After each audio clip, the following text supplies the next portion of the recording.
Let me get another drink. Mark, before Tony comes, I ought to explain something. Yes, I've been waiting for that. I haven't told him anything about us. Well, that's not surprising. It's a tough thing to do. When you telephoned this morning, I simply said you wrote crime stories and I'd met you once when you were here before. Well, there's a pretty guilty ring to it. I'd never use it in one of my stories. Mark, I know you think it's silly, but when you get to know Tony, you'll understand why I said that. Darling, I understand now, but that doesn't stop me from loving you. It's not as simple as that.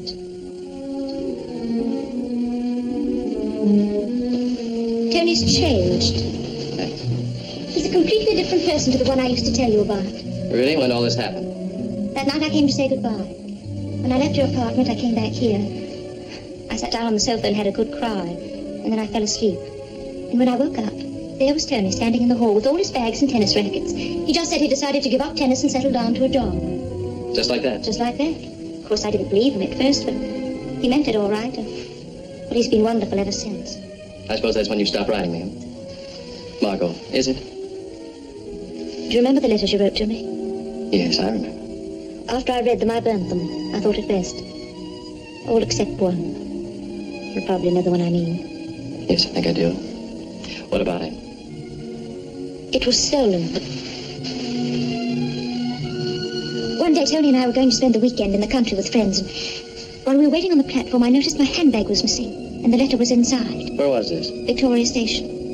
I thought at first I'd left it in the restaurant, but when I went back to look for it, it had gone. You mean you never found it? I recovered the handbag about 2 weeks later from the lost and found, but the letter wasn't there. And then about a week afterwards, I received a note. It told me what I had to do to get the letter back. Just go ahead, go on. I was to draw £50 from my bank in £5 notes, and then change them for used £1 notes. It said that if I went to the police or told anyone else, he would show the letter to my husband.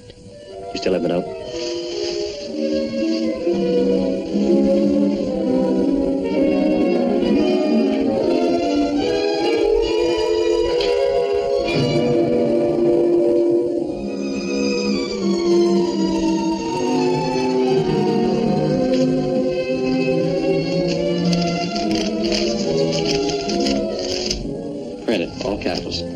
Anyone could have done this. And 2 days later, I got this one. Both mailed in Brixton.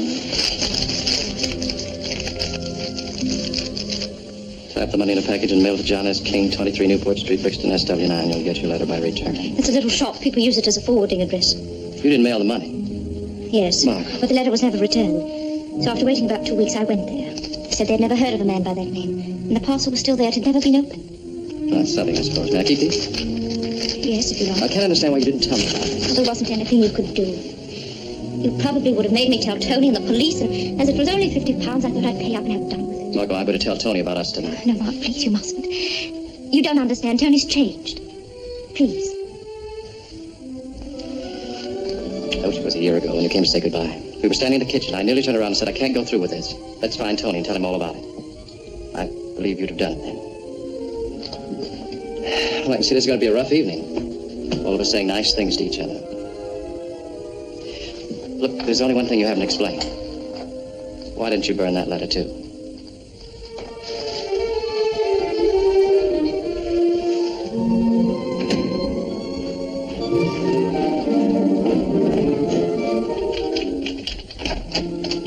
Oh, there you are. We thought you were never coming. What have you been up to? Oh, I'm sorry, darling, but the boss blew in just as I was leaving. Tony, this is Mark Halliday. Hello, Mark. Tony, hello. I'm terribly sorry to be so late. How do you like it over here, Mark? Oh, fine, just fine, Tony. Is this your first visit to London? No, I was here a year ago for vacation. Oh, yes, that's right. Margot told me. You write for the radio, don't you? No television, for my sin. Darling, did you reserve a table? Yes, 7 o'clock. Well, come on then, get Oh, your darling, a clothes slight on. alteration in plans. Oh, now don't say you can't go. I'm afraid so. Old man Burgess is flying to Brussels on Sunday, and I have to get my monthly report in by tomorrow. Well, can't you do it when we get back tonight? I'm afraid not. It'll take hours. I shall have to fake half of it as it is. But, well, could you join us after the theatre? We might go somewhere. Why don't you give me a ring in intermission? If I'm inspired, I might lick it. Well, do try. I'll just get my things, Mark. Oh, here are the tickets. Oh, thanks, Tony. I'm afraid this is terribly rude of me. Well, not at all. I'm just sorry you can't come along, though. You must come to dinner one night. Thanks, I'd like that. By the way, what are you doing tomorrow night? Saturday? Nothing I know of. Well, how'd you like to come to a stag party? A stag party? Yes, some American boys have been playing tennis all over the continent, and we're giving them a sort of farewell dinner. Oh, I see. Well, I'm not much of a tennis player. That doesn't matter. You know New York and all that. Darling, Mark's coming to the party tomorrow night. Oh, good. Well, you better drop in here first and have a drink. That's the idea. Yes. All right. Well, I'll try and get a taxi. Oh, no, we can usually pick one up. So long, darling. Enjoy yourself. So long, darling. Good night. Oh, Mark. Yes? Try and sell the extra ticket and have a drink in the proceeds. All right, Tony, we'll try. Have a good time. Thanks, thanks.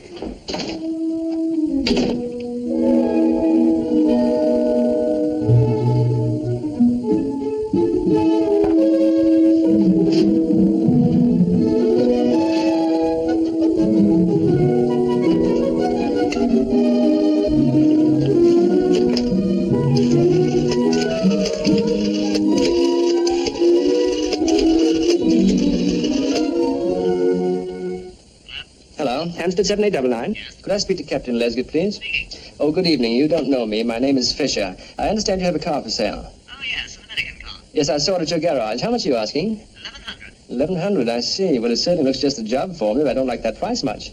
I didn't like it when I bought it. Now, when can we meet? Well, now, how about tomorrow afternoon? I'm afraid I can't manage that. No, I can't. And I'm going to Liverpool on Sunday. I was rather hoping... I say, you couldn't come round to my flat tonight. Where is it? Maida Vale. I'd call on you, only I've twisted my knee rather badly. Oh, I'm sorry. Well, what's your address? 61A, Charrington Gardens. Charrington? No, Charrington. Oh, Charrington. Turn left to the underground. It's about a 2-minute walk. Right, I'll be there about an hour. Oh, that's extremely good of you. Oh, by the way, will you be bringing the car? Oh, I'm afraid I can't. Well, that doesn't matter. I had a good look at it. You might bring the registration book and any necessary papers. Yes, of course. I don't see why we couldn't settle this whole thing here and now, provided you drop the price sufficiently. Oh, I'm afraid that's quite out of the question. Well, we'll see what a couple of drinks can do. Goodbye. Come on.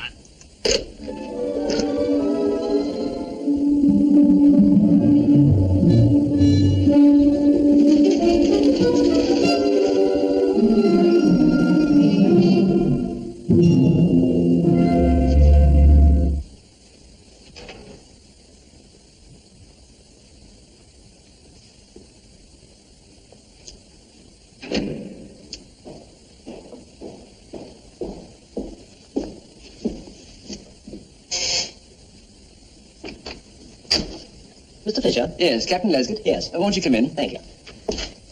Very good of you. Let me have your coat.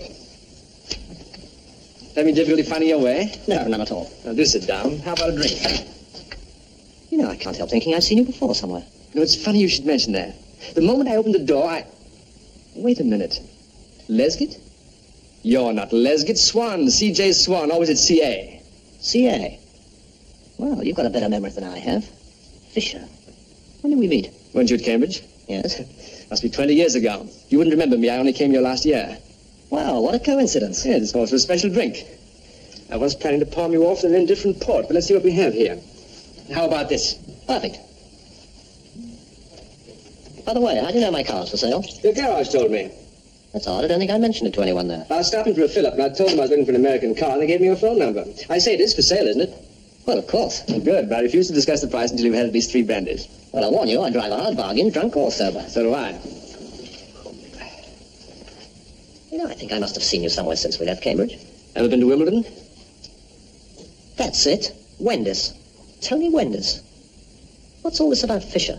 What's all this about Lesgett? Like a cigar? No, thanks. I'll just stick to my pipe if you don't mind. And there's one habit you've changed. I remember at college you always used to smoke rather expensive cigars. Wait a minute, I think I have a picture of you here somewhere. Yes.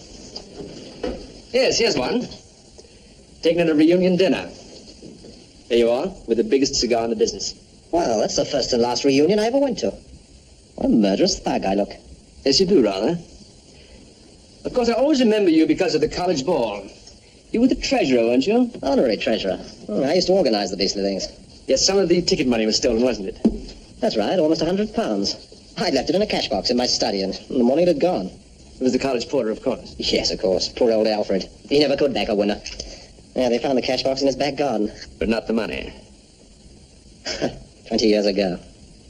What are you doing nowadays?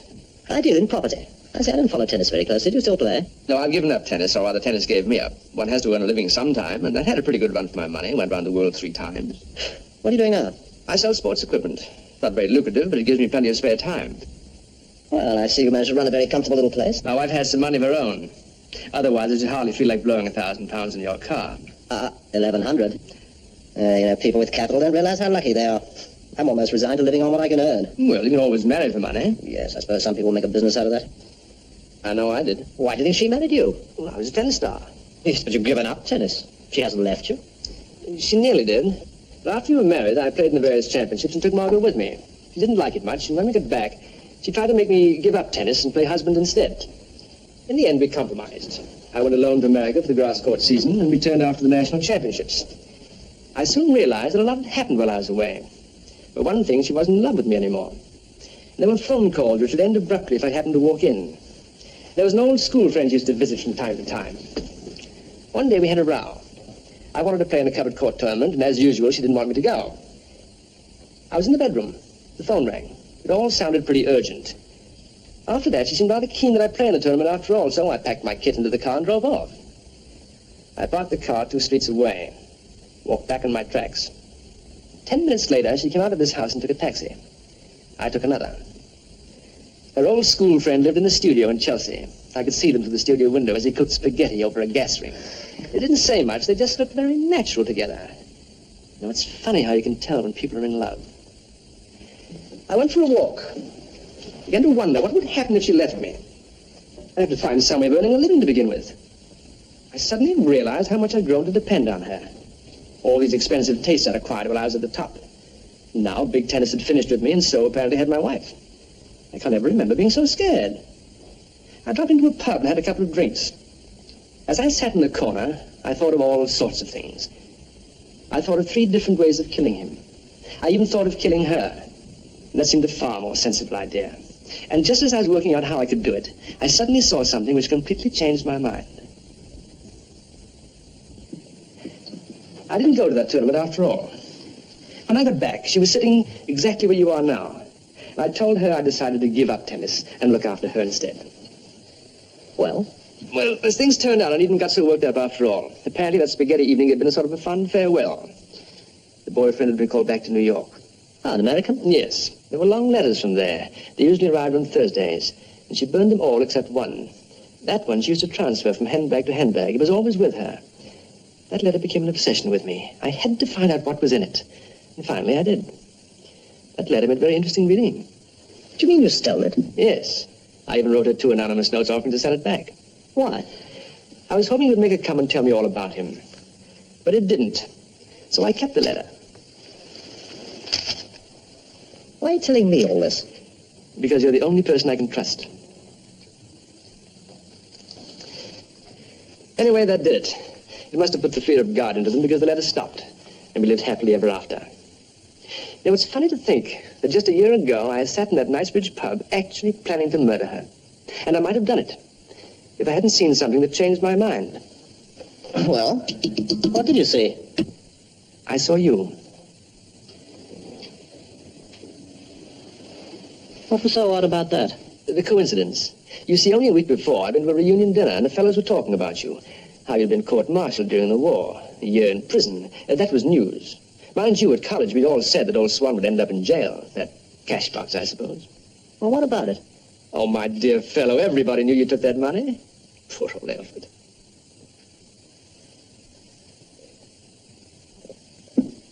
Thanks very much for the drink.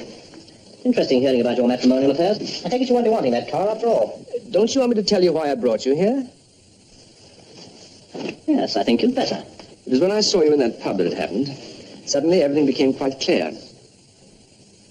Only a few months before, Margot and I had made our wills, quite short affairs, leaving everything we had to each other in case of accidents. Those worked out at just over £90,000. Investments, mostly, all a little too easy to get at. And that was dangerous, as they'd be bound to suspect me. I need an alibi, a very good one. Then I saw you. I'd often wondered what happened to people when they came out of prison. People like you, I mean. Can they get jobs? Do old friends rally round? Suppose they never had any friends. I became so curious to know that I followed you. I followed you home that night. And would you mind passing me your glass, old boy? Thank you very much. And I've been following you ever since. Why? I was hoping that sooner or later I might catch you at something and be able to, Blackmail me? influence you. After a couple of weeks, I got to know your routine, and that made it a lot easier. Rather dull work. To begin with, yes. But you know how it is. You take up a hobby, and the more you get to know it, the more fascinating it becomes. And you became quite fascinating. In fact, there were times when I felt that you almost belonged to me. That must have been interesting. You used to go to the dog racing Mondays and Thursdays. I even took it up myself, just to be near you. You'd change your name to Adams. Yes, I got bored with Swan. Any crime in that? No, none whatever. In fact, there was nothing really illegal about you. I got quite discouraged. Then one day you disappeared from your lodgings. I phoned your landlady. I said Mr. Adams owed me £5, but apparently that was nothing. Mr. Adams owed her 6 weeks' rent and her best lodger £55. And Mr. Adams had been such a nice gentleman. That's what seemed to upset her most. Yes. That always seems to upset them most. I say, old boy, if you want another drink, do you mind putting on these gloves? Now, where were we? Oh, yes, I'd lost you, and then I found you one day at the dog racing. And I tailed you home to your new lodgings in Belsize Park. There, Mr. Adams became Mr. Wilson. Mr. Wilson left Belsize Park, owing 16 weeks' rent and somewhat richer for a brief encounter with a Miss Wallace. You used to take Miss Wallace out on Wednesdays and Sundays. She certainly was in love with you, wasn't she? I suppose she thought you were growing that handsome moustache to please her. Poor Miss Wallace. This is all very interesting. Do go on. July, August, September. Apartment 127, Carlisle Court. Occupant of Mrs. Van Dorn. Her late husband left her 2 hotels and a large apartment house furnished. What a base to operate from, Captain Lesgett. The only trouble is she does rather enjoy being courted, and she's so very expensive. Perhaps that's why I've been trying to sell her car for over a month. Mrs. Van Dorn asked me to sell it for her. I know. I called her up just before you arrived here. She only wanted 800. Where's the nearest police station? Opposite the church, 2 minutes walk. Suppose I walk there now. What would you tell them? Everything. Everything? All about Mr. Adams and Mr. Wilson? I should simply tell them that you're trying to blackmail me Into? Murdering your wife. I almost wish you would. When she heard that, we'd have the biggest laugh of our lives. Aren't you forgetting something? Am I? You've told me quite a lot tonight. What of it?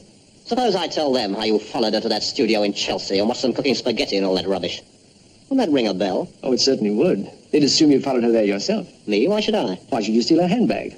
Why should you write her all those blackmail notes? Can you prove you didn't? You certainly can't prove I did.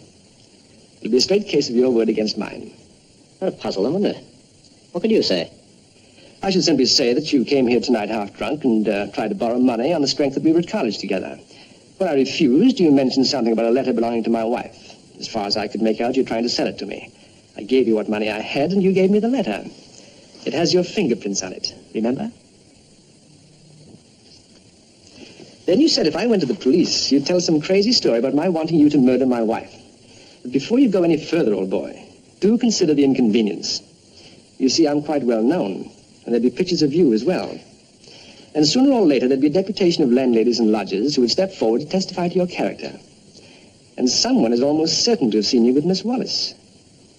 You were careful not to be seen around with her, I noticed. You usually met in out-of-the-way places where you wouldn't be recognized.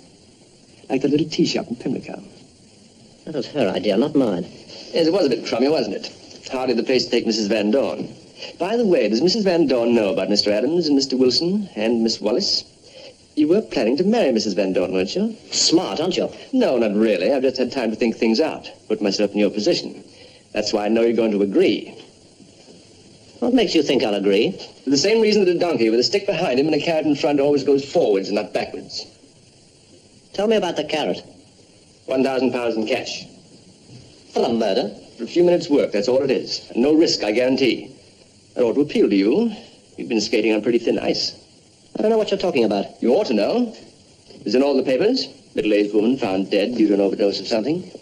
Apparently she's been taking the stuff for quite some time, and nobody knows where she got it. But we know, don't we? Poor Miss Wallace. That's £1,000. Where is it? It's in a small attaché case in a check room. Where? Somewhere in London. Of course, we don't meet again. As soon as you've delivered the goods, I shall mail you the check room ticket and the key to the case. You can take this £100 on account. You know the police would only have to trace one of these notes back to you to hang us both from the same rope. They won't. For a whole year, I've been cashing an extra £20 a week, always in fivers. I then change them for those at my leisure. Let me see your bank statement. By all means. Don't touch. Turn back a page.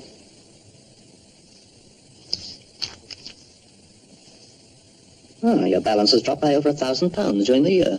Suppose the police ask you about that. I go dog racing twice a week. Well, check your bookmaker. Like you, I always bet on the tote. Satisfied? When would this take place? Tomorrow night. Tomorrow? Not a chance. I've got to think this over. It has to be tomorrow. I've arranged things that way. Where? Approximately where you're standing now. Ah. Tomorrow evening, Halliday, that's the American boyfriend, and I will go out to a stag party. She'll stay here. She'll go to bed early and listen to Saturday Night Theatre on the radio. She always does when I'm out. In exactly 3 minutes to 11, you'll enter the house with the street door. You'll find the key to this door under the stair carpet here. The 5th step. That's the one. Go straight to the window. Hide behind the curtains. At exactly 11 o'clock, I shall go to the telephone in the hotel to call my boss. I shall dial the wrong number. This number. That's all I shall do. When the phone rings, you'll see the light go on under her bedroom door. When she opens it, the light will stream across the room. So don't move until she answers the phone. There must be as little noise as possible. After you've finished, pick up the phone and give me a soft whistle. And hang up. Don't speak whatever you do. I shan't say a word. When I hear your whistle, I shall hang up and redial. The correct number this time. I shall then talk to my boss as if nothing had happened and return to the party. What happens next? Go on. You'll see the suitcase here. It contains some clothes of mine for the cleaners. Open it and tip the clothes out onto the floor. Then fill it with a cigarette box and some of these cups. Close the lid, but don't snap the locks. Then leave the suitcase there just as it is now. As if I left in a hurry. That's the idea. Now the window. If it's locked, unlock it and leave it open. Then go out exactly the same way you came in. By this door? Yes, and here's the most important thing. As you go out, return the key to the place where you found it. Under the stair carpet? Yes. Yes, but what exactly is supposed to have happened? Well, they'll assume you came in by the window. You thought the apartment was empty, so you took the suitcase and went to work. She heard something. She switched on her light. You saw the light under the door and hid behind the curtains. When she came in here, you attacked her before she could scream. When you realized you'd actually killed her, you panicked, bolted through the garden, and left the loot behind you. Just a minute. I'm supposed to have come in through these windows. Suppose they'd been locked. It wouldn't matter. You see, she often takes a walk around the garden before she goes to bed, and she usually forgets to lock up when she gets back. That's what I shall tell the police. Yes, but she may say that. But she isn't going to say anything, is she? All right. I leave the apartment. I put the key back under the stair carpet and go out by the street door. Suppose the street door's locked. How do I get in the first place? The street door is never locked. What time will you get back? About 12. I'll bring Halliday back for a nightcap, so we'll find her together. And we shall have been together since we left her. And there's my alibi.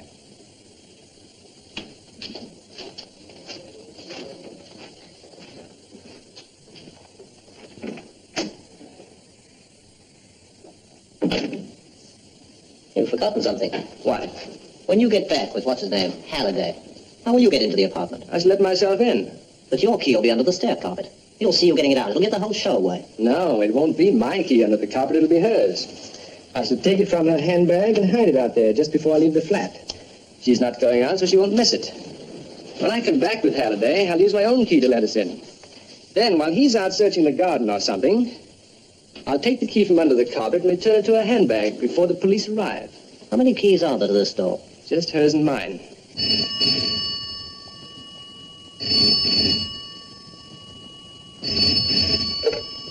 Maidavale 3499. Terry, it's me. Oh, hello, darling. How's it going? Wonderfully. It's really a splendid play.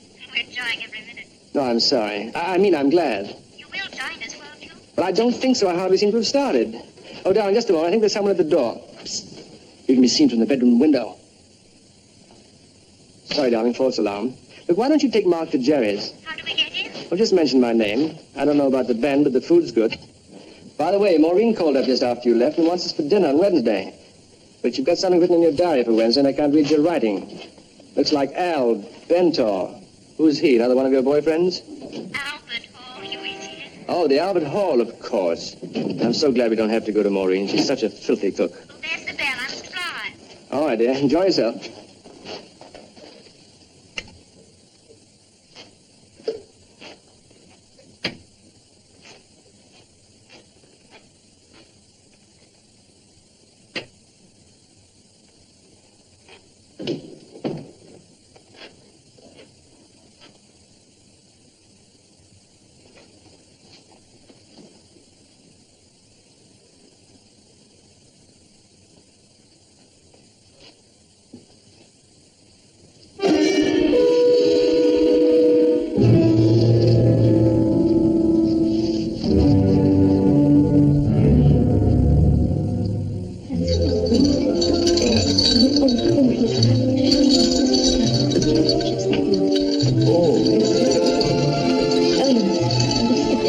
Tony, don't make that martini too watery.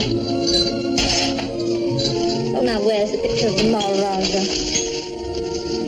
Darling, when are you going to finish pasting in those clippings? Oh, I have to find time one of these days. But here it is.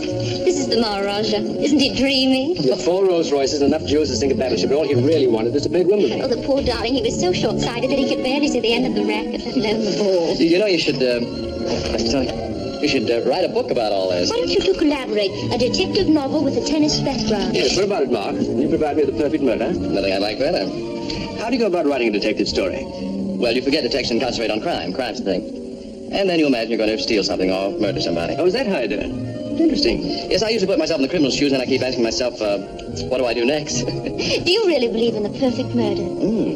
Yes, absolutely. On paper, that is. And I think I could plan one better than most people, but I doubt if I could carry it out. Oh?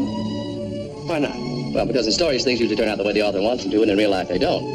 Always. No, I'm afraid my murders would be something like my bridge. I'd make some stupid mistake and never realize till I found everybody was looking at me. We better drink up, Mark. Yes. What are you doing tomorrow? Nothing I know of. Why don't we all drive down to Windsor for lunch? That's a good idea. Come along early, but not too early. We may be nursing a hangover. How about 11? Fine. Oh, we can have lunch at the King's Head. Is that right in Windsor? No, it's just outside. Oh.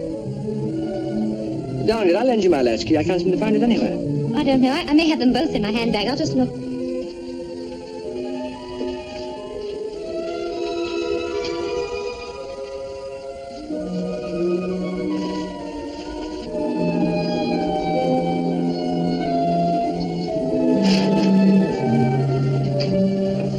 No, I've only got one here. Are you sure yours isn't in your overcoat? No, I've looked. May I borrow yours? Well, that's a bit awkward. Why? I may want to go out. Tonight? Yes, I thought I might go to a movie or something. Aren't you going to listen to the radio? Saturday night theatre? Oh, no, it's a thriller. I don't like thrillers when I'm alone. I see. Well, in any case, I'll be back before you so I can let you in. But we won't be back until after midnight. You may be asleep by then. You can always put your key on the proverbial mat. No, it's all right. Here it is. It was in my glove all the time. Well, that settles that. What movie are you going to? Oh, the classic, I expect. Will you get in? Saturday night? Oh, I can always try. Oh, but Oh, darling. now, don't make me stay home. You know how I hate doing nothing. Doing nothing? Why, there are hundreds of things you can do. Have you written to Peggy thanking her for the weekend? And what about those clippings? It's an ideal opportunity. Well, I like that. You two go gallivanting while I stay home and do those boring clippings. Very well. We won't go. What do you mean? Well, it's quite obvious you don't want us to go out tonight, so we won't. We'll stay here with you instead. What should we do, play cards? Oh, Tony, darling. Well, I better call the Grand and tell him we're not coming. Oh, Tony, please, let's not be childish about this. All right, I'll do your old press clippings. You don't have to if you don't want to, you know. But I do want to. I think I'll try and scare up a taxi. Have we any paste? Yes, there's some on the desk, I believe. You need some scissors. Oh, they're in my mending basket.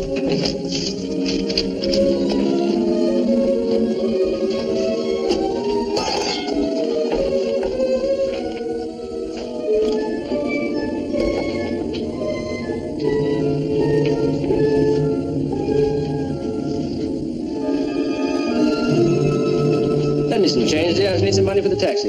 Hey, you leave my bag alone. How much do you need anyway? Well, let's see how much you've got. You put that. You owe me 10 bob anyway. For what? I paid that package you sent to Peggy. That comes out of housekeeping. Well, let me give it to you, then you keep your hands up. There now. How much do you want? Well, I've got 3, 5, 7, and 6 pence. It'll be enough to get us there and back. Oh, but you better take something. How much are the dinner tickets? Already paid for, tip included. If I run short, Mark will help out. Taxi's here.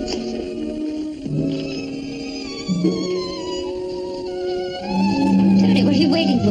Oh, nothing, dear, nothing. Night, Mark. Night, Mark. What time will you get home? Oh, about 12, I should think. I'll bring Mark back from nightcap on his way home. Will you be up? I should be fast asleep, and I don't want to be disturbed. We should be as quiet as mice. Night. Night. Margot? You know, it's quite possible old man Burgess might call. Would you tell him we're at the Grand? It might be rather important. What's the number? It's in the book. All right. Goodbye, dear. All right, Mark.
Exactly in Dartmoor, but Dartmoor's sort of in the district, if you know what I mean. Anyway, the whole point of the story is that it concerns Dartmoor Prison. Smith's the name. Anyway, I was staying at the Torbay Hotel, as I was saying. I was in the bar one day.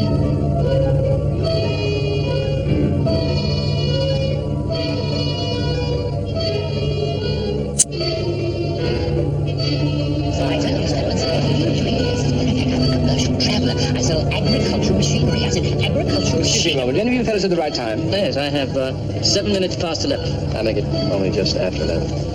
Well, my watch has stopped. I must have overwhelmed. So as I was saying, I said, Excuse sir, me, I have to call my boss. agricultural machinery.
Darling, it's me. Tony, come back at once. What's the matter? I can't explain now. Come quickly, please. Darling, pull yourself together. What is it? A man attacked me, tried to strangle me. Did he get away? Don't dead.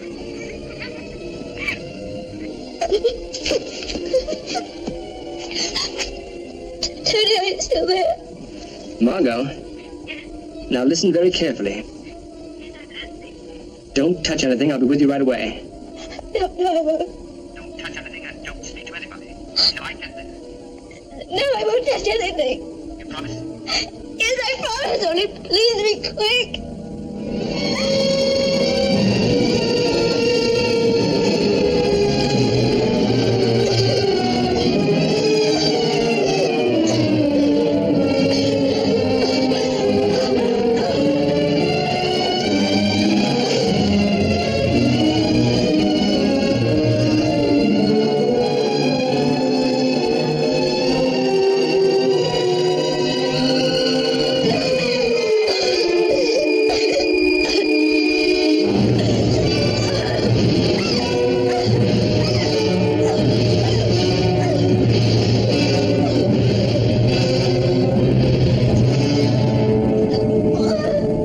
I'm sitting in the same bar, and I see this same man standing at the end of the... And he came across to me and said... Well, No, do sit down. I have to run along. It's Margot. She's not feeling too well. Serious? No, nothing serious. You stay and enjoy yourself. I'll come along. No, it's perfectly all right. The original compounds with which he was buying beef like Martin's interesting. Anyway, we're just comparing...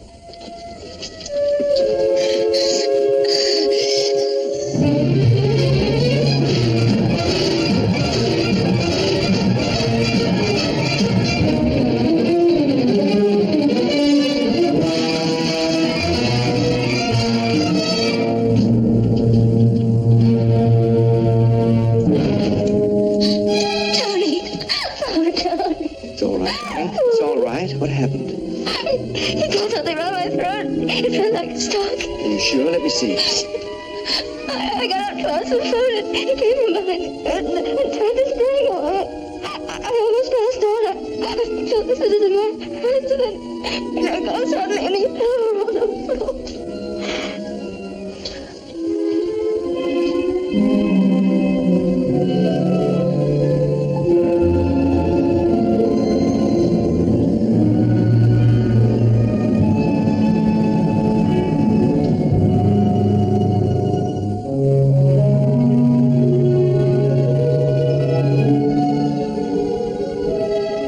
There's hardly any blood. When he fell, he must have... What are you doing? I'm trying to find my... Here they are, my aspirin. I've got such an awful head.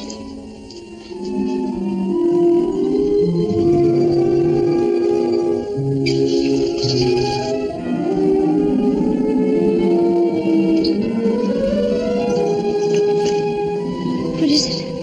I'd better get a blanket.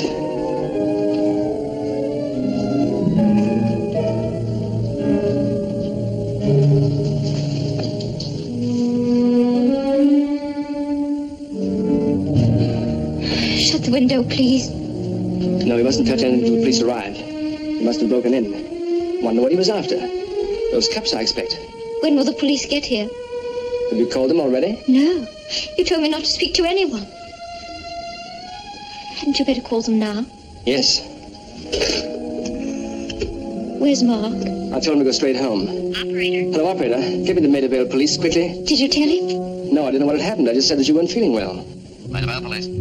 Oh, police, there's been a ghastly accident. Yes, sir. A man has been killed. Your name, sir? Wendis.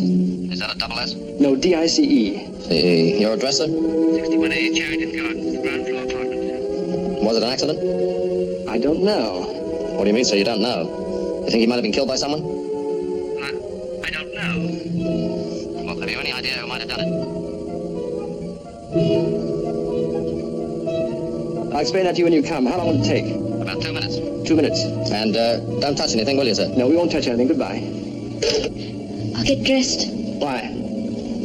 They want to see me. They're not going to see you. But they'll have to ask me They questions. can wait until tomorrow. I'll tell them all they need to know. Tony, Yes. why did you phone me? What? I'm sorry, darling. I'll tell you about that later.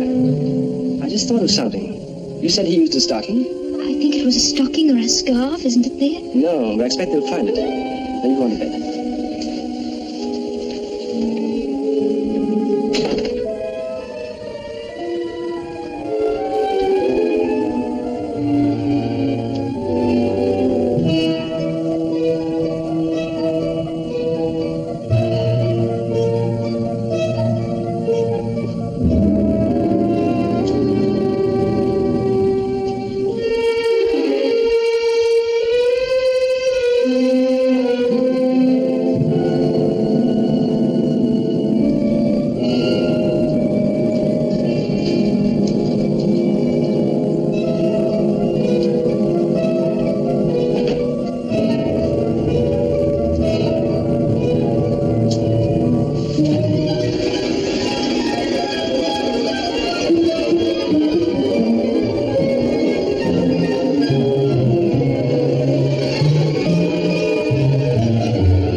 Look, see on the stocking.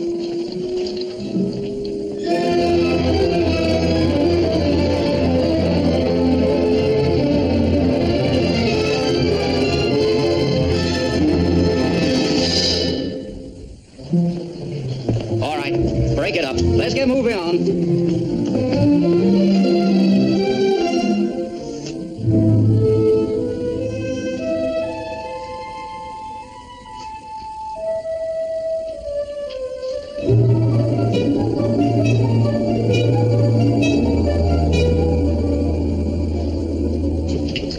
Almost empty. Remind me to get some more. Always runs out just when we need it. Oh, look, before I forget, the sergeant wanted to know why you didn't phone the police immediately. How could I? You were on the telephone. I know, but... You distinctly told me not to speak to anyone until you got here. I know, darling, but I told him a slightly different story. Why? Well, I said you didn't phone the police because you naturally assumed that I would do it from the hotel. Why did you say that? Because it was the perfectly logical explanation, and he accepted it. Now, if they get the idea that we delayed reporting it, they might get nosy and start asking all sorts of questions. So you want me to say the same thing? I think so, dear, in case it comes up again. Oh, that'll be Mark. Would you let him in? Good morning, madam. Oh, good morning. Mrs. Winders? Yes. I'm a police officer. May I come in? Of course.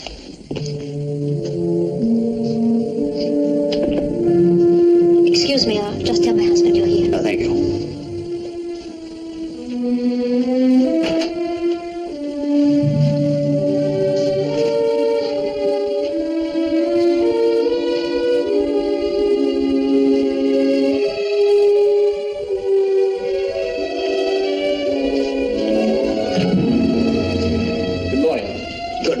I'm Chief Inspector Hubbard, in charge of criminal investigation of this division. I think we gave your sergeant all the necessary information. Yes, I've seen his report, of course, but there are a few things I'd like to get firsthand. I gather the sergeant only saw you for a few moments, Mrs. Winders. Yes, My wife is suffering from considerable shock. Yes, that was a very nasty experience with her. Do you mind if I take a look around, sir? Well, go ahead, the bedroom and bathroom through here.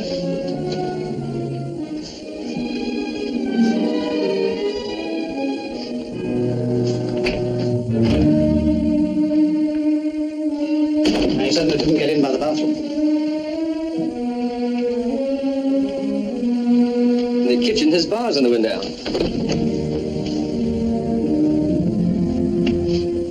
We assume he must have come in through these windows here. I understand that you weren't here when this happened, sir. No, I was at a dinner party at the Grandin Hotel. And by curious coincidence, I was actually phoning my wife when she was attacked. Yes, I gather.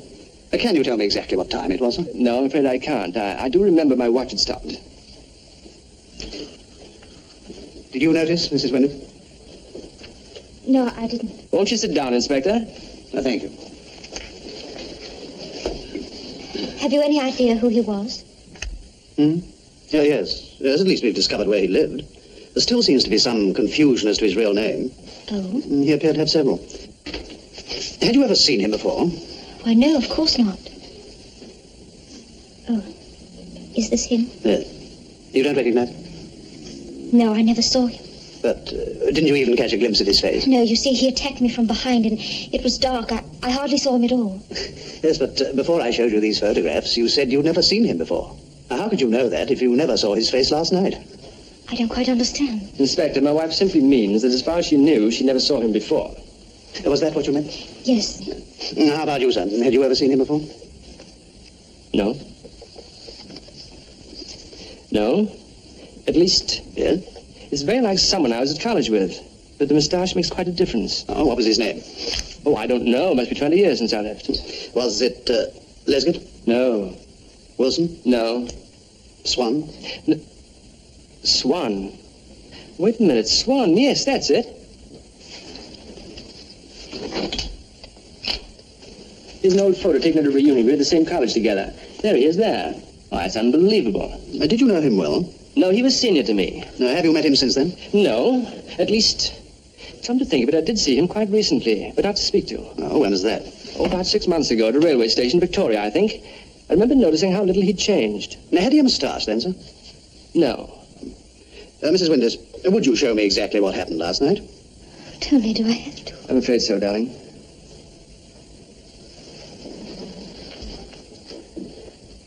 I was in bed when the phone rang, and I got up and I came in here. Did you switch this light on? No. Just show me exactly where you were standing. I stood here, and I picked up the phone. Just one moment.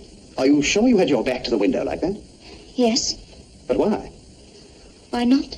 I mean, why go round with this? I should have picked it up from this side. But I always answer the phone from here. But why?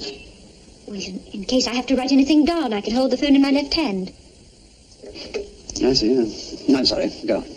Well, I picked up the phone. He must have come from behind those curtains and attacked me. He got something around my neck. Something? What do you mean by something? I think it was a stocking. I see. Now, what happened then? Well, then he pushed me across the disc. I distinctly remember feeling for the scissors. Where were those scissors usually kept? In that mending basket. I'd forgotten to put them away. Now, what makes you think he came from behind those curtains? Where else could he have been? The curtains were drawn, I suppose. Yes, they were. Did you draw them yourself? No, Inspector. I drew them just before I went out. Did you lock the window at the same time? Yes. Are you quite sure of that, sir? Oh, perfectly sure. I always lock up when I draw the curtain. Then how do you suppose he got into this room? Well, we assume that he broke in. Well, there's no sign of a break-in. Our report shows the lock's quite undamaged. Mrs. Winters, why didn't you call the police immediately this happened? I was trying to get through to the police when I discovered my husband was on the line. I naturally thought that he would call the police from the hotel before he came here. Didn't it occur to you to call a doctor? No. Why ever not? He was dead. How did you know that? It was obvious. Did you feel his pulse? No, of course I didn't. Anyone would have realized he was dead. Just one look at those staring eyes. So you did see his face after all? I saw his eyes. I can't remember his face. Inspector, my wife obviously had never seen this man before, and if he didn't come in by those windows, how did he get in? As a matter of fact, we're quite certain that he came in by this door. But it was locked. Margot, did you open that door at all after we'd gone? No. Well, how many keys are there to this door, sir? Only 2. Mine was in my handbag, and you had yours with you. Yes, that's right. Has the caretaker got a key? No. Do you employ a charwoman? Yes, but she hasn't got one either. I'm always here when she comes. What makes you think he came in this way? His shoes. His shoes? The ground was soaking wet last night. If he'd come in by the garden, he'd have left mud all over the carpet. As it is, he didn't leave any marks at all, because he wiped his shoes on the front door mat. How can you tell? It's a fairly new mat, and some of its fibers came off on his shoes. Oh, but surely... And there was a small tar stain on the mat, and some of the fibers show that as well. No, there's no question about it. Wait a minute. I think I've got it. You remember when your bag was stolen? Yes. Wasn't the key inside? Yes, but it was still there when I got it back. Now, just a moment. I'd like to hear about it. What sort of bag? A handbag, Inspector. My wife lost it at Victoria Station. But I got it back from the lost and found about 2 weeks later. Was anything missing? All the money was gone. Anything else? No. I mean, no papers or letters? No. Are you quite sure about that? Yes. And your latchkey was in your handbag when you lost it? Yes, but it was still there when it was returned. Well, whoever stole the money could have copied the key. Where was the bag found eventually? At Victoria Station. Wasn't that where you said you saw this man, sir? When did you lose the bag? Wasn't it that weekend we went to visit Peggy? Yes, it was. I remember now. He was sitting in the restaurant. Was that where you left your handbag? Yes, it was. And didn't I say something about, oh, there's someone I was at college with? I don't remember. Then that's how he got in. He had a duplicate made and then returned the original to the handbag. Now, before you go any further with this, how did he get in through the street door? Oh, the street door is never locked. I see. He could have had your key copied, and he could have used it to open the door. But of course he didn't.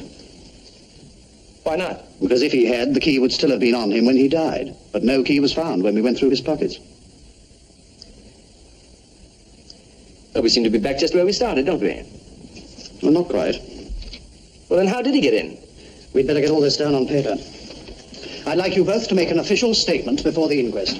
My office is only a few moments from here. Perhaps you could come now. Tony, Mark. Oh, Mark, this is Inspector Hubbard. Inspector, this is Mark Halliday. He was with me last night. How do you, Inspector? Now, Mr. Halliday, as you were with Mr. Wenders last night, you may be able to help us here. Now, did you notice what time it was he went to the phone? Well, yes, and it was just 3 minutes after 11. Well, how did you come to notice that? Well, Mr. Wendes' watch had stopped, and some of us compared times. Thank you, sir. You see, it was when Mrs. Wenders came in here to answer his call that she was attacked. Did you phone Margot before or after you phoned your boss? Tony, I know what I wanted to ask you. Why did you telephone me last night? Now, just one moment, before I lose the thread of this.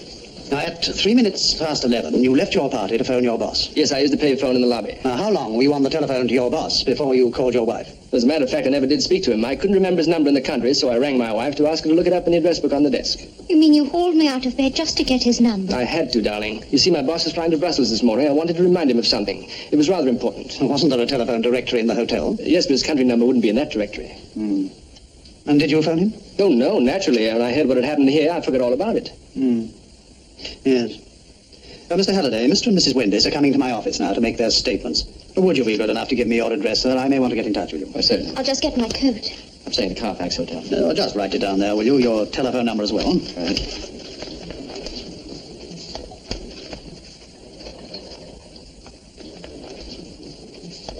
Ever been over here before, sir? Yes, about a year ago. There you are, sir. Thank you. Mr. Wenders, there's quite a crowd in front of the house. I was going to suggest that we left by the garden. Isn't there a gate at the far end? Yes? Yes, I'm afraid the gate may be locked. Would you mind taking a look, sir? Certainly.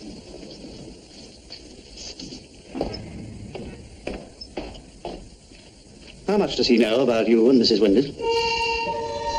I beg your pardon? Well, you wrote a letter to Mrs. Wenders from New York. It was found in the dead man's inside pocket. Well, I didn't mention it because I wasn't sure how much Mr. Wenders knew.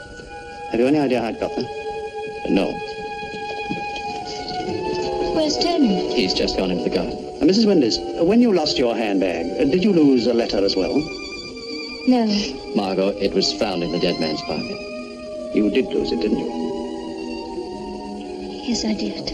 I asked you that before, didn't I? Yes. But you see, my husband didn't know about it. Now, this man was blackmailing you, wasn't he? It's no good, Margot. Tony will have to know about it. No. It's the only thing we can do, Inspector. After Mrs. Wenders lost my letter, she received these 2 notes. Last October. How many times have you seen this man? I've never seen him. Mr. Halliday, I'd like you to come along with us. Yes, of course. Mrs. Wenders, when you come to make your statement, there may be other police officers present. I shall warn you first that anything you say will be taken down and may be used in evidence. Now, never mind what you've told me so far. We'll forget all about that. But from now on, tell us exactly what you know about this man and exactly what happened last night. If you try and conceal anything at all, it may put you in a very serious position. I wish you'd explain what you mean by all this. I will. Now, you admit that you killed this man. Well, you say you did it in self-defense. Unfortunately, there were no witnesses, so we've only your word for that. But I heard it all, Inspector. Over the telephone. Well, what exactly did you hear, Mr. Wenders? Well, I heard a series of faint cries. Well, did you hear anything to indicate that a struggle was going on? What I did hear, Inspector, is perfectly consistent with what my wife told me. So all you really know of the matter is what your wife told you, isn't it? Now, you suggest that this man came to burgle your flat, but there's no evidence of that. There is evidence, however, that he was blackmailing you. Blackmail? Yes, I'm afraid that's true, Tony. And you suggest that he came in by the window, and we know that he came in by that door. But he can't have come in that way. That door was locked. And there are only 2 keys. My husband had his with him, and mine was in my handbag here. You could have let him in. Are you suggesting she let him in herself? Well, at present, that appears to be the only way he could have entered. Don't you even believe I was attacked? How do you think I got these bruises on my throat? You could have caused those bruises yourself. A silk stocking was found outside the window. It had 2 knots tied in it. Does that mean anything to you? I suppose it must have been the stocking he used. We found the twin stocking hidden underneath this blotting pad. Can you explain why your attacker should do that? No. Those stockings were yours, weren't they? No. We know they were. One of the heels had been darned with some silk that didn't quite match. We found a reel of that silk in your mending basket. Tony, there was a pair of stockings here. I've heard of the police deliberately planting clues to ensure a conviction. His men were here for hours last night. They could easily have taken those stockings and done anything with them. Of course they did. Probably wiped his shoes in the doormat as well. Oh, hello, Roger. Thank heaven you're in. Tony Wender's here. Now, listen, we had a burglary last night and Margot was attacked. Margot? Was she hurt? No, she's all right, but the man was killed. The police are here now. And don't laugh, they're suggesting that Margot killed him intentionally. I wouldn't say that about you, sir. Well, that's a good one. Yes, it is funny, isn't it? Now, Roger, could you come around at once? Maida Vale Police Station? Yeah, I'll be there right away. Oh, thanks, old boy. Goodbye. It's all right, darling. Roger's going to meet us at the police station. Mr. Wenders, I should advise you. Our lawyer will give us any advice we need, thank you. Margot. Here's your handbag. Thank you. You are coming. Oh, but of course, Inspector. Yeah, yes, well, I just wondered.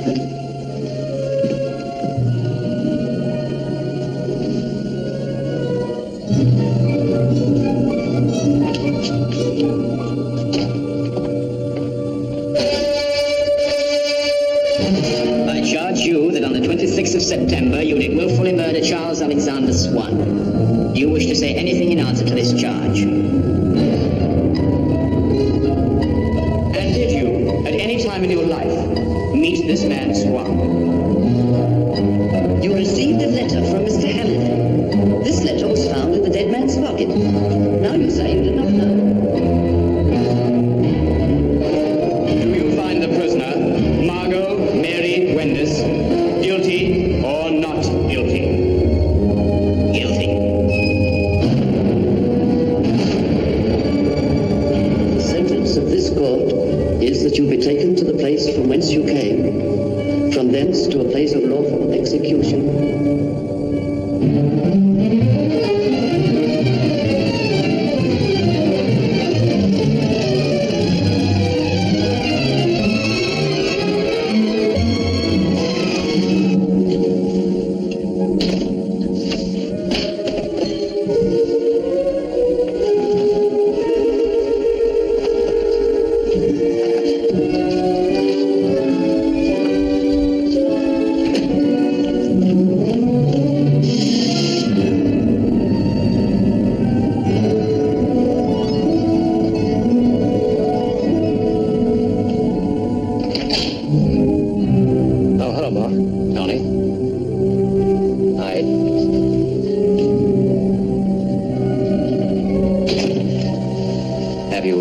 Gotten any news from the Home Secretary?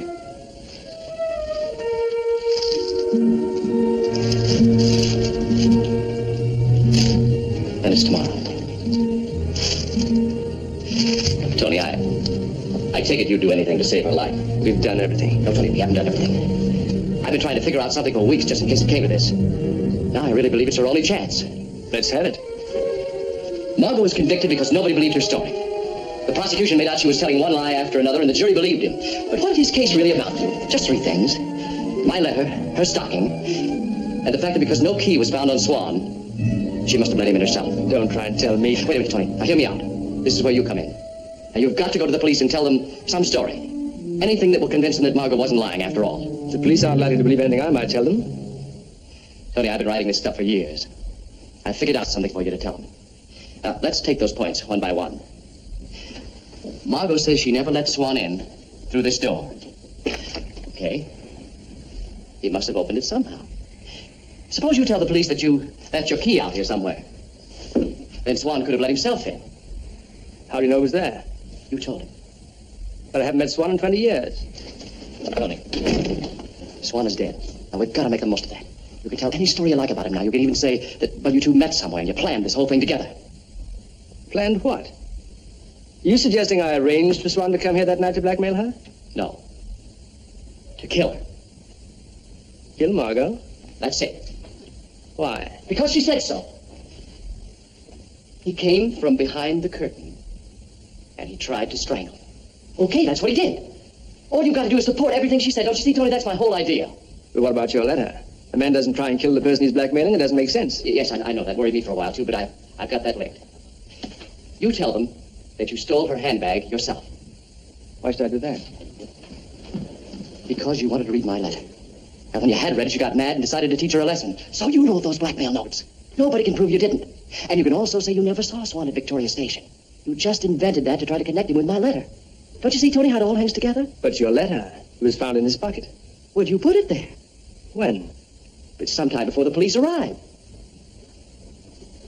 And you could have also planted the stockings at the same time. But, Mark, why should I want anyone to kill Margot? I know, Tony. That's tough for us to see because we both love her.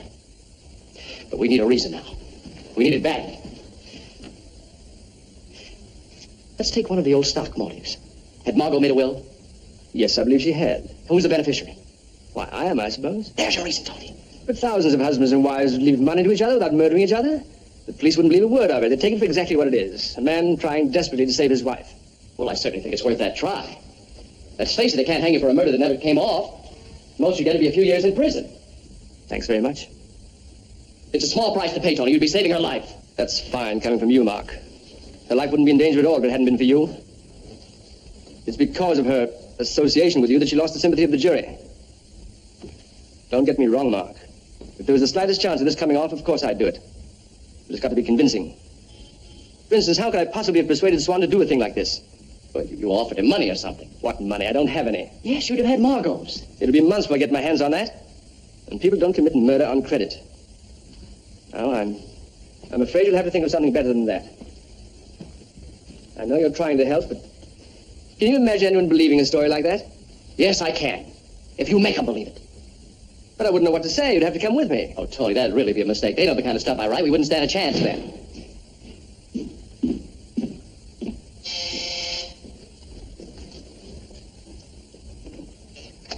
Oh, hello, Inspector.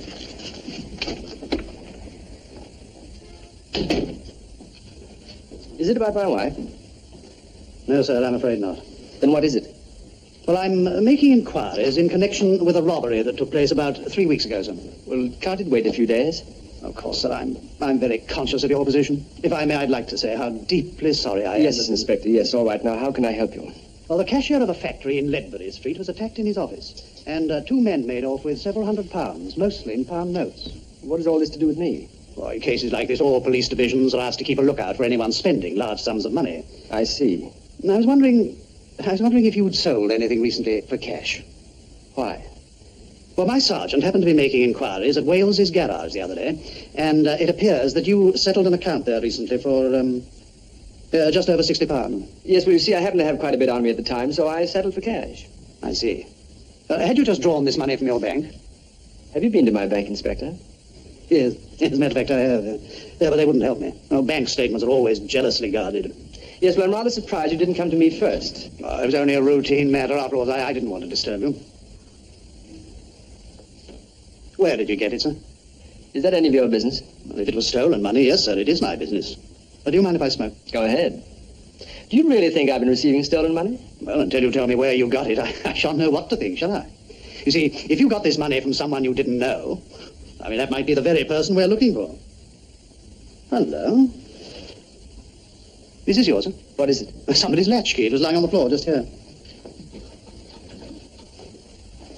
No, mine's here. No, it's not yours. It may be mine, then. Yes, yes, it is mine. Yes, it must have dropped out of the pocket. There's a small hole there. That's the trouble with these latch keys. They're all alike. Oh, I'm sorry, sir, you were saying? I don't think I was I? Oh, yes, about that money. Yes, I'd be grateful if you'd tell me where you got it. After all, £100 is quite a lot to carry around. You said 60 a moment ago. Did I? Oh, yes. Yes, my sergeant decided to dig a little deeper before he put in his report. He said that you also paid a bill at your tailor's and another for wines and spirits. Well, I'm sorry he went to all that trouble. Had he come straight to me, I could have explained it at once. I simply won rather a large sum at dog racing. What, over £100? Yes, over £100. It has been done before, you know. Yes, well, why didn't you tell me this straight away, then? Well, I was rather ashamed of being caught going to dog racing when my wife was under sentence of death. Yes, I know how it is. It helps to take your mind off things. Well, that answers everything, doesn't it? I'm sorry to have had to bother you at this time. Not at all, Inspector, not at all. Oh, there's just one other thing, sir. Have you a small blue attaché case?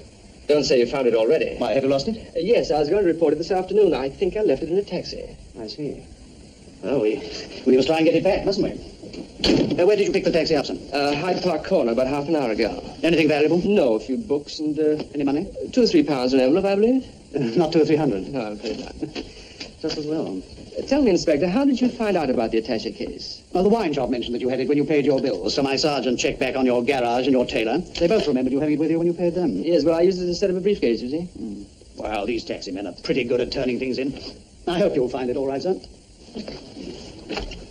Inspector, before you go, I think Mr. Wenders has something to tell you. Oh, has he? Then I'd like to show you something in here, sir.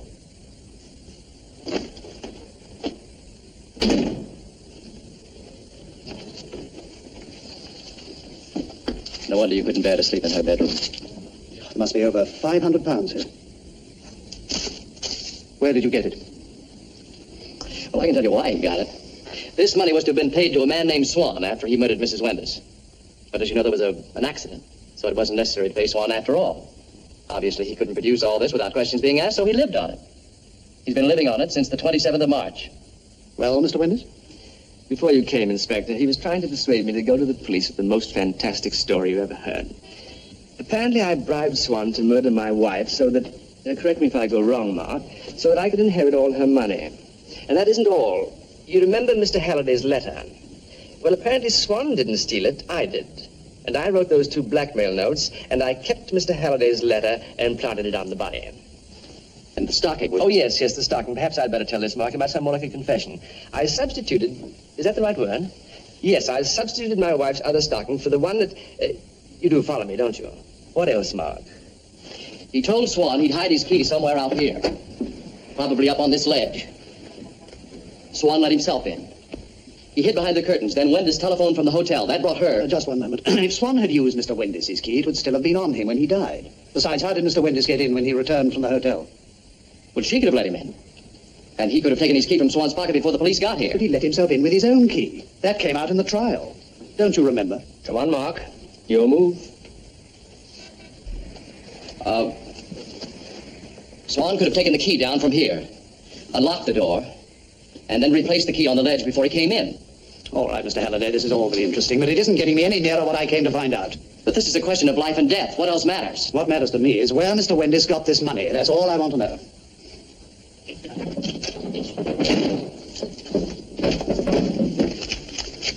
Just a moment, please.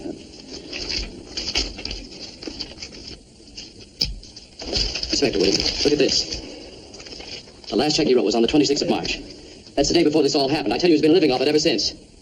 This is bank... Sorry. Well, he hasn't drawn any large sums from his bank. Nothing over £53.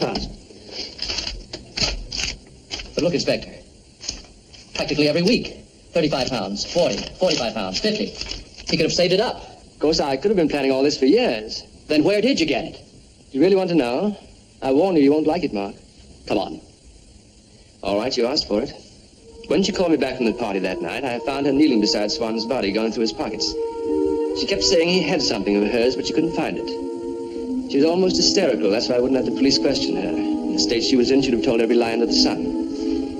The next morning, she showed me the money, just as it is now, all in £1 notes. And she said, if anything happens to me, don't let them find this. Well, after she was arrested, I took the money in that case to Charing Cross Station and left it in the check room. Whenever I needed money, I took it out and left it in some other check room. I knew if you found it, you wouldn't stand a chance. You see, she was just about to give it to him when she killed him instead. You don't expect anyone to believe this, do you? I've really no idea. What about it, Inspector? Well, I must say I suspected something like that. You mean you're not even going to check up on this? She's being hanged tomorrow. Look, all this has been out of my hands for months. There's been a trial and an appeal. Oh, of course, it wouldn't mean much to you, would it? You'd have to admit you arrested the wrong person. I think you'd better go. You bet I'll go. But you've made one mistake. What'll happen when Margot hears about this? Well, she'll deny it, of course. And perhaps she'll change her will. You'll have done it all for nothing, Tony.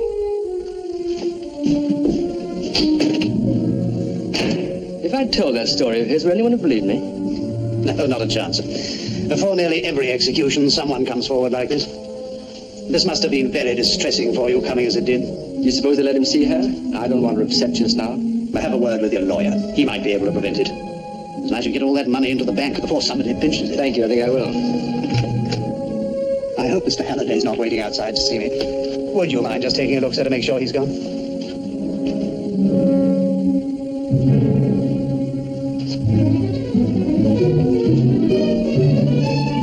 Altair? Good. Oh, by the way, sir, I was asked to tell you, there are a few things belonging to Mrs. Windis at the police station. What sort of things? Oh, just some books and a handbag, I believe. They'd like you to come and collect them sometime. You mean after tomorrow? Yes, or today, if you like. Just ask the desk sergeant. He knows all about it. Yes. Well, goodbye, Mr. Windis. I don't suppose we shall meet again. Goodbye, Inspector, and thank you very much.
Chief Inspector here. Give me Sergeant O'Brien, quick. Right. Hubbard, look, O'Brien. I've got back in again. Start the ball rolling. Right away.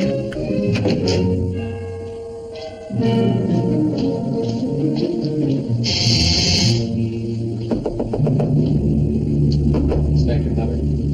It's me, Mark Halliday. Now, what are you up to? What's the idea? What are you doing here? Never mind about it. I was wondering why you didn't come You've got out. to get out of here, quick. Listen, Inspector, shut up. If you want to save Mrs. Windis, keep quiet and let me handle it. How are you possibly going to stay?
What is all this? They talk about flat-footed policemen. May the saints protect us from the gifted amateur.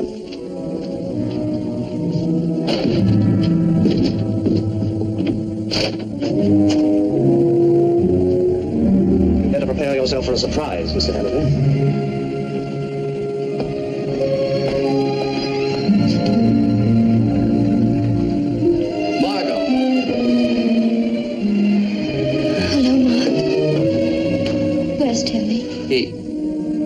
He's gone out.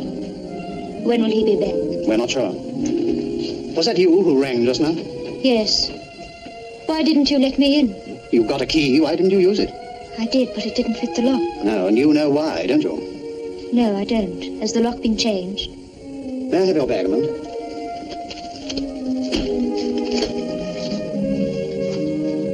Whose key is this? I thought it was mine. I don't know.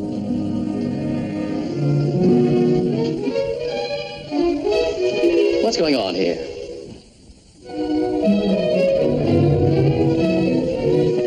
Your husband's explained this to you. You can tell us all about it now. What is it? I don't understand. No, I don't believe you do. Pearson? Sir? Take this handbag back to the police station and get that car out of the way. Yes, sir. Now, wait a minute, you clot. You can't walk down the street like that. You'll be arrested.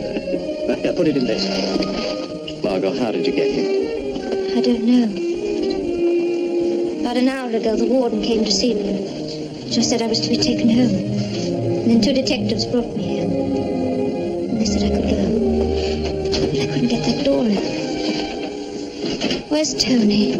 He was supposed to visit me this morning, and they said he couldn't come. Has anything happened to him? No, nothing. Inspector, I don't want to interfere, but do you think you could tell us what you're up to? Mrs. Windus, what I've got to tell you may come as a shock. Yes? We strongly suspect that your husband had planned to murder you. Tony arranged for Swan to come here that night and kill you. How long have you known this? Did you suspect it yourself? No, never. And yet... What's the matter with me, Mark? I don't seem able to feel anything. Shouldn't I break down or something? It's delayed action, that's all. In a couple of days, you're going to have the most wonderful breakdown. When did you find out, sir? Well, the first clue came quite by accident. We discovered that your husband had been spending a large number of pound notes all over the place, so it ran into over £300, and it appeared to have started at about the time you were arrested. Now, I had to find out where he got that money and how. And then I remembered that after you were arrested, we searched this flat, and I saw a copy of his bank statement in that desk. So yesterday afternoon, I went to the prison and asked to see your handbag. While I was doing this, I managed to lift your latchkey. Highly irregular, of course, but my blood was up. And then this morning, when your husband was out, I came back here to look at his statement. I never saw it, because I never got through that door. You see, the key that I'd taken from your handbag didn't fit the lock.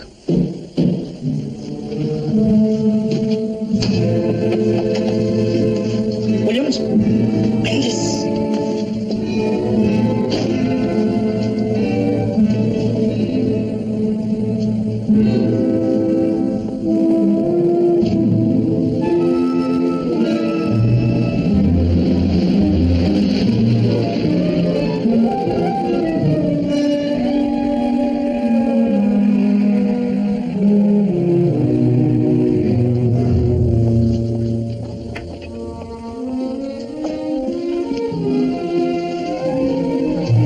That was a near one.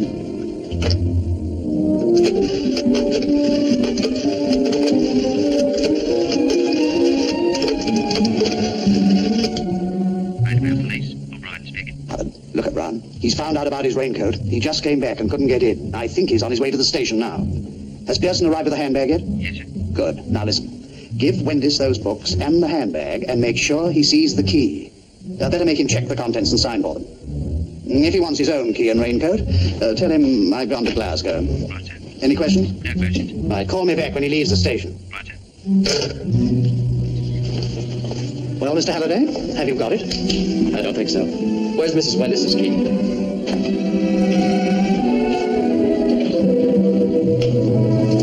It took me just half an hour to find it.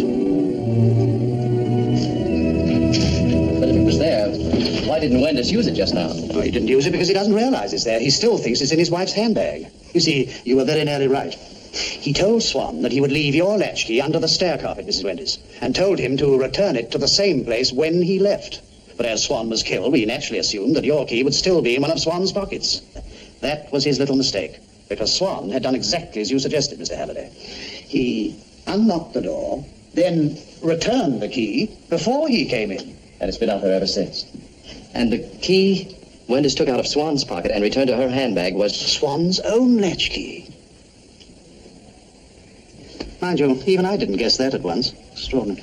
You know, it had always puzzled me that no key was found on Swan's body. After all, most men carry a latchkey about with them. And then I had a brainwave. I took the key that was in your handbag to his girlfriend's, Mrs. Van Dorn's, and unlocked the door of her flat. And then I borrowed her telephone and called Scotland Yard. Why did you bring me here? Because you were the only other person who could possibly have left that key outside. I had to find out if you knew it was there. Suppose I had known. You didn't. Yes, sir. I think I'm going to have that plate.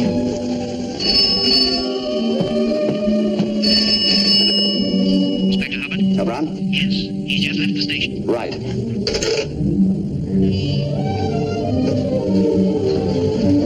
Try and hang on just a little longer. Williams, he's just left the station. Give me a thump if he comes this way. What happens now? Sooner or later, he'll come back here. As I've pinched his latchkey, he'll try the one in the handbag. When that doesn't fit, he'll realize his mistake, put two and two together, and look under the stair carpet. But if he doesn't do that, all this is pure guesswork. We can't prove a thing. That's perfectly true. But once he opens that door, we shall know everything. What'll you do then? I'm to phone the Home Secretary personally. He's standing by for a call now. And Mrs. Wenders? We'll have nothing else to fear. All right, Mark. Yes, I'm all right. Quiet now, you two.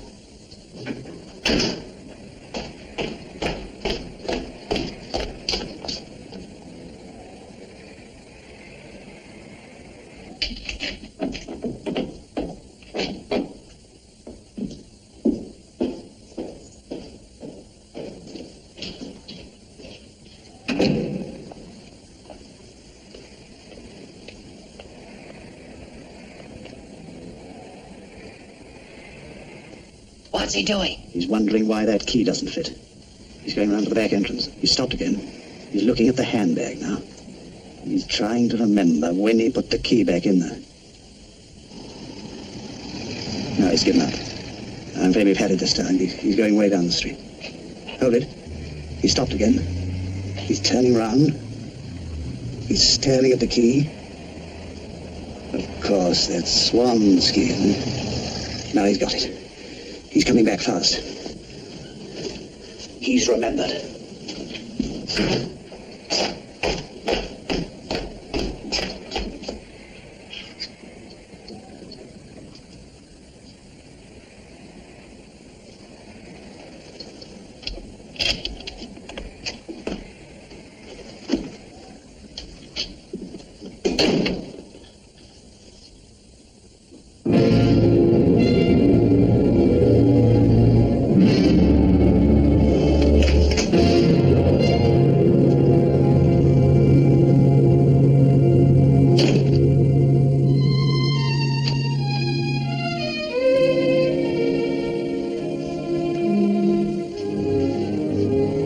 As you said, Mark, it might work out on paper, but congratulations, Inspector.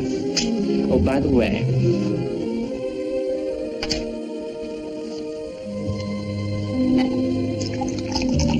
well, how about you, Margot? Yes, I could do something. Mark? So can I. I suppose you're still on duty, Inspector.